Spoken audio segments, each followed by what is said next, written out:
السلام عليكم، ازيكم عاملين ايه؟ يا رب تكونوا بخير. سلسلة تفريزات رمضان وتجهيزات رمضان كده، كل سنة وحضراتكم طيبين. شغالين فيها، عملنا مع بعض صلصة الطماطم، وكمان فرزناها كده مع بعض، وكمان عملنا السمبوسة البف حلوة جدا جدا. لو لسه ما اتفرجتوش على الفيديو ده اتفرجوا عليه، هيعجبكم قوي. طريقته سهلة وبسيطة بس طعمها مميز جدا جدا. النهارده بقى هنعمل مع بعض الزبادي زبادي بالفراولة، بس اللون فاتح شوية بس طعمه يجنن، أحلى من الجاهز. طعمه كريمي روعة جدا جدا. هنعمل كمان الزبادي السادة، هقولكوا كل التفاصيل والتركات اللي تخليه متماسك وكريمي جدا جدا. كل حاجة إن شاء الله هقولها لكم في الفيديو. أهم حاجة بقى ما تنسوش اللايك والاشتراك في القناة. لو لسه ما اشتركتوش كمان كومنت حلو، عشان يعني اعرف ان وصفتي دي عجبتكم. وطبعا لو جربتوا الوصفه يا ريت تقولوا في الكومنتات اذا كانت الوصفه نجحت معاكم ولا لا. يلا بقى بينا ندخل على المقادير كده. اول حاجه معايا لبن اللي هو الحليب، ومعايا علبه زبادي اللي هي الياغورت. هنبتدي اول حاجه كده. انا معايا لتر من الحليب. هستخدم بس لتر من الحليب. انت عايزه بقى تضاعفي المقادير براحتك خالص، يعني عايزه تعملي 2 كيلو من الحليب، هتعملي 3 كيلو، هتضاعفي المقادير اللي انا هقول عليها في الفيديو ده. اول حاجه كده لتر من الحليب هبتدي ان انا اغليه.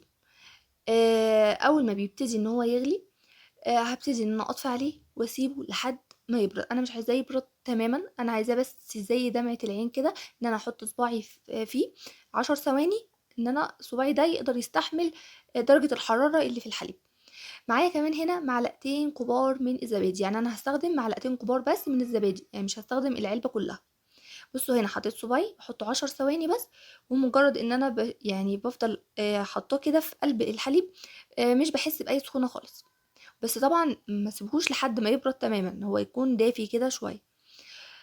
بعدين هبتدي ان انا اخد وش الحليب. طب انا لو عايزه الحليب بتاعي يكون قليل الدسم، هابتدي إن أنا أشيل طبقة الحليب، الطبقة الكريمة اللي بتكون على الوش، طبقة القشطة اللي بتكون على الوش. طبعًا في اللبن المُعلّب بتكون القشطة قليلة، إنما في اللبن الجاموسي بتكون القشطة كتير. فإحنا لو عايزينه قليل الدسم بنبتدي إن إحنا نغلي الحليب، ومثلًا نسيبه من بالليل لحد الصبح، بيتكوّن طبقة من القشطة أو طبقة الكريمة دي، بنبتدي إن إحنا نشيلها.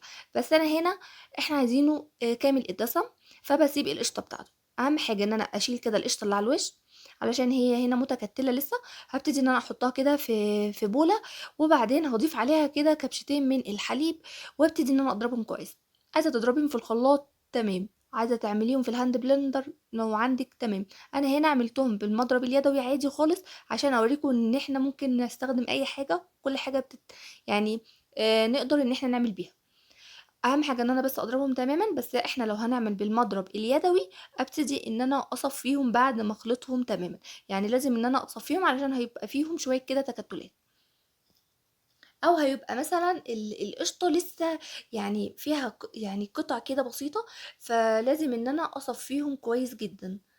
هاجيب بقى مصفى، وهاجيب الحليب الباقي يعني، وهابتدي ان انا انزل شويه الحليب اللي انا عملتهم مع الزبادي، واصفيهم بقى كويس جدا كده. وبعدين هابتدي ان انا اجيب البولات او الكوبايات او اي حاجه اللي احنا بقى هنعمل فيهم، اللي احنا هنفضي فيهم الزبادي.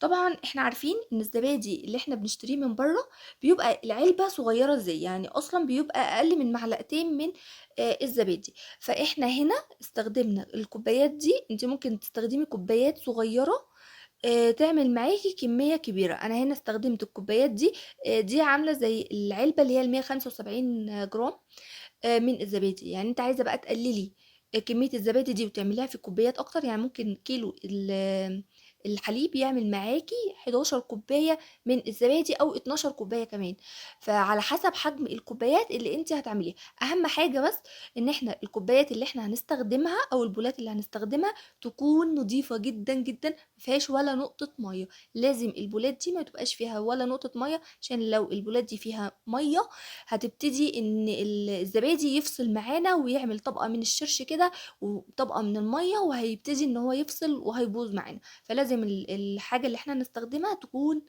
ناشفة جدًا. هاعمل بقى كمان زبادي بالفراولة. معايا كده برضه معلقتين من الزبادي بالفراولة، وحطيتهم على باقي كمية الحليب، وابتديت إن أنا برضه أخلطهم بنفس الطريقة بالضبط. بالمضرب كده اخلطهم مع بعض كويس جدا، وبعدين هبتدي ان انا اصفيهم. طبعا الزبادي بالفراولة بيكون يعني محلى كده بالسكر، فاحنا هنبتدي ان احنا نضيف معلقة كده كبيرة من السكر، او تضيفي سكر على حسب احتياجك وعلى حسب رغبتك، حسب انت بتحبي السكر قد ايه. فانا ضفت هنا معلقتين كده صغيرين من الحليب من السكر، حليت بيهم الزبادي عشان يكون طعمه زي اللي بنشتريه من بره بالظبط. ابتديت ان انا اصفيه برضو بنفس الطريقه كده، وهضيف زي ما قلت لحضراتكم معلقتين صغيرين من السكر وادوبهم كويس قوي، وهبتدي كمان ان انا اصفيهم علشان اتاكد ان السكر داب تماما ومفيش اي حبيبات في السكر موجوده في قلب الحليب. قلبت بقى السكر كده كويس جدا مع الحليب، وبعدين هجيب بقى الكوبايات اللي انا هستخدمها برضو، وهبتدي ان انا افضي فيها بقى الزبادي. طبعا احنا مش ما عندنا ماكينة زبادي، يعني مش هنستخدم المكنة بتاعة الزبادي، ولا هنستخدم حمام بخار، ولا اللي هو حمام مائي. يعني مش هنحط كده في الصينية اللي احنا هنحط فيها كوباية الزبادي مية ولا اي حاجة. كل حاجة هوريها لكم كده في الفيديو، وهيطلع بطريقة ناجحة جدا جدا وناجح ومضمون. عملت معاكم الزبادي السنة اللي فاتت وكان ناجح جدا وطعمه كريمي ومتماسك لحد اخر كوباية. يعني لحد اخر كوباية انت بتستخدميها وبيفضل متماسك وبيفضل محتفظ بطعمه ومش بيمر. وطبعا يفضل ان احنا نستخدم زبادي طعمه حلو، يعني طعم الزبادي هيتاخد من علبة الزبادي اللي انت استخدمتيها، يعني من الخميرة اللي احنا استخدمناها. لو علبة طعمها اللي هي اللي بتكون محددة او ممررة كده، هيطلع الزبادي بنفس الطعم. فيفضل ان احنا نستخدم زبادي طعمه حلو في الخميرة، يعني اللي احنا نستخدمها في الزبادي. وكمان علبة الزبادي احنا بنشتريها اول مرة بس، وبعدين بنبتدي ان احنا نستخدم زبادي من اللي احنا عملناه، يعني الزبادي اللي احنا عملناه. هجيب بقى صينية، طبعا الصينية دي لقيتها كده حجمها صغير، فهبتدي ان انا اجيب صينية اكبر وهبتدي ان انا احط فيها بولات الزبادي دي، علشان ان انا هبتدي بقى ان انا اسيبها لحد يعني ما تبقى عاملة زي الزبادي بالظبط. احنا بقى هنعملها في ايه؟ هشغل الفرن حوالي 10 دقايق، اشغله على نار عالية، وبعدين اطفي عليه. باكد تماما يا جماعة ان احنا نطفي الفرن قبل ما نحط كوبايات الزبادي دي. اطفي عليه وبعدين هبتدي ان انا احط الزبادي في قلب الفرن. ويفضل ان احنا ما نفتحش الفرن خالص لحد ما الزبادي بتاعنا يتعمل، ولا نحرك باب الفرن تماما. يعني يفضل ان احنا نقفل الفرن وما نفتحوش خالص. طبعا طول ما انت بتطبخي على البوتاجاز، طول ما البوتاجاز شغال والمطبخ طبعا بيكون فيه حرارة من الاكل اللي احنا بنعمله، فهيسهل ان احنا الزبادي بتاعنا يتماسك اسرع. ابتديت ان انا اغطي كده الزبادي بستريتش راب، اغطيه بقى كويس جدا كل الزبادي، وبعدين هبتدي ان انا اغطي الصينيه كلها برضو بالستريتش راب ده. هدخلها الفرن زي ما قلت لحضراتكم كده. طبعا انا كنت مغطياها يا زي فوطه كده، او تغطيها مثلا بملايه، تغطيها باي حاجه، المهم تتغطى علشان تساعد يعني ان هي يبقى فيها الحراره موجوده فيها والزبادي يتماسك معانا. هنا بعد 12 ساعة، طبعا الزبادي في خلال 8 ساعات كان اتماسك، فبعد 12 ساعة كان اتماسك اكتر. ما نزودش الفترة اللي احنا نسيبه فيها في الفرن علشان طعمه ما يحضرش معانا. فهو في زبادي بيتماسك من اول 8 ساعات. بصوا هنا بعد ال 12 ساعة زي ما قلت لحضراتكم كان متماسك ازاي، او يعني ولا بيقع مننا. حتى هفضل حطاه شوية على يعني قلباه كده، مش هيقع خالص، مش هينزل. هيفضل متماسك بحجمه كده وشكله. هيبقى بصوا كان تحفة والله، طعمه كان حلو جدا جدا، بالذات زبادي الفراولة كده نفس طعم الفراولة بالظبط. وكمان معلقة السكر اللي حليناه بيه مديها طعم حلو جدا. والزبادي اصلا متماسك. بس اللي زعلني ان اللون بتاع الزبادي يعني كان فاتح كده شويه، بس على فكره في فرق واضح بين لون الزبادي الساده والزبادي الفراوله. اكيد طبعا كلكم ملاحظينه. فطبعا احنا مش هناكل الزبادي في الوقت ده، احنا لازم طبعا نسيبه في التلاجة كده حوالي ساعتين علشان بس الزبادي يبتدي ان هو يعني يتبرد كده معانا، علشان هنا لسه سخن كده. فما برضو بيوجع البطن الحاجة اللي لسه ايه معمولة كده. فنبتدي ان احنا بس نبرده كده حوالي ساعتين في التلاجة وبعدين نطلعه. بس برضو احنا لازم نغطيه بالاسترتش راب علشان ما يجيش عليه اي ميه خالص، علشان لو في ميه نزلت على الزبادي هيبتدي ان هو يفصل معانا ويبتدي ان هو يشرش كده، يتملي ميه زي مثلا الزبادي اللي احنا بنكون شاريينه من بره، وبتلاقي فيه اول ما بتفتحيه بتلاقي فيه شويه كده من ايه، من الميه اللي بنلاقيها في الزبادي. اغطيه بقى كويس وبعدين ادخله التلاجة حوالي ساعتين. هيفضل معاكي لو قعد يوم اتنين تلاتة، هيفضل معاكي محافظ بالتماسك بتاعه، هيفضل كريمي زي ما هو، مش هيفصل نهائي، هيفضل طعمه زي ما هو، مش هيحطط تماما. هنا بعد ساعتين كده تقريبا ابتديت ان انا يعني اطلعه من التلاجة. اهم حاجة بقى في الخطوة دي الاسترتش راب او البلاستيك راب اللي موجود على البولات دي لازم نشيله بالراحة جدا، علشان الزبادي بيكون عرق معانا او كون مية كده على البلاستيك راب ده. فلو المية دي نزلت على الزبادي هيبتدي يفصل زي ما قلت لحضراتكم، فاشيلها بالراحة جدا. بصوا شكله تحفة والله، الكاميرا اصلا ظلماه برضو، ولونه حلو وطعمه بقى انتوا اللي هتجربوا وهتحكموا طبعا لما تجربوه. تقولي تاني في الفيديو وتقولولي اذا كان عجبكم ولا لا، واذا كان نجح معاكم ولا لا، ولو ما نجحش معاكم برضو تقولولي ايه الحاجات اللي انتوا عملتوها علشان نعالج المشكلة ان شاء الله مع بعض.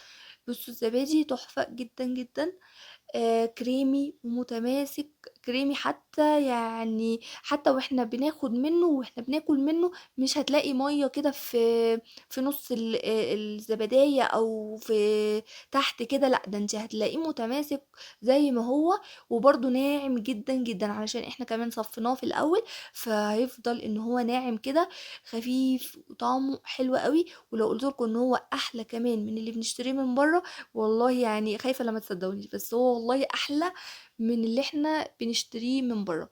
هدوقه بقى معاكم واوريكم قد ايه هو كريمي وقد ايه ناعم. وبصوا دي البولة اللي هي السبعة، زي ما قلت لحضراتكم انتوا ممكن تصغروا البولات، يعني تعملوا بولات اصغر من دي، يعني بنفس حجم البولة اللي احنا بنشتريها من بره. علبة الزبادي اللي احنا بنشتريها من بره بيبقى فيها هما معلقتين اتنين بس زبادي، ويعني ما تستاهلش بصراحة تمنها. بنشتري علبة الزبادي ب5 جنيه أو 6 جنيه، فطبعا غالية جدا. احنا هنا كيلو الزبادي ب26 جنيه أو 27 جنيه، ومع علبة زبادي ب5 جنيه ب32 جنيه.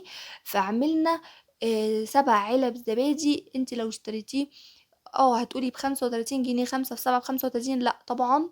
هو هنا علب الزبادي دي بمقام كل واحدة بمقام 2، يعني انت كده عاملة 12 علبة زبادي، يعني 5 في 12، شوفوا بقى بكام.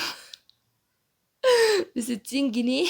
فانت وفرتي تقريبا نص تمن الزبادي. فجربوا الطريقة دي هتعجبكم وهتوفروا كتير قوي في رمضان. وكل سنة وحضراتكم طيبين. ولو عجبكم بقى الفيديو ما تنسوش اللايك والاشتراك في القناة، وشيروا الفيديو لاصحابكم عشان يوصل لعدد كبير من المتابعين، عشان ناس كتير تعمل الزبادي ده ويوفروا فيه. واشوفكم بقى في فيديو جديد، ومع السلامة.